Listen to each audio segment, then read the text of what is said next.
अब हामी फुत्फुते झरनातिर लाग्दैछौँ। यो हाम्रो बाटो अलि विचारपुर आउनु होला।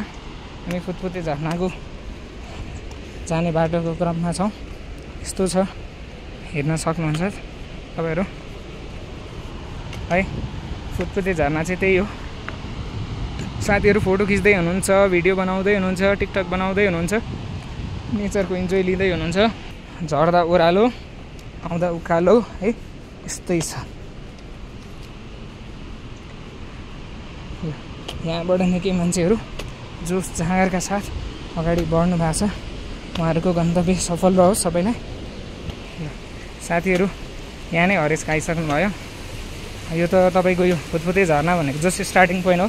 अझै तपाईँ सादी खर्क अनि गुफा फाँट, बुस्केट मेला, बेस अनि अन्नपूर्ण बेस क्याम्प पुगेर त्यहाँ तपाईँहरूले ताल हेर्नुहुन्छ।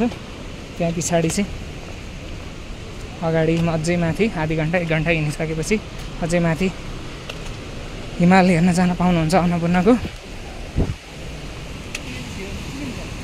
ल साथीहरू, यो हामी फुत्फुते झरना भन्ने ठाउँमा आइपुग्यौँ। साथीहरू माथिबाट हेर्नु त, यो है माथि डाँडै डाँडाबाट चाहिँ तल आउनुपर्ने हो बाटो। त्यस्तै छ, चिप्लियो भने चाहिँ सिधै तपाईँहरू फुत्फुते झरनामा है। त्यो भएर चाहिँ एकदम विचार पुऱ्याएर आउनु होला साथीहरू।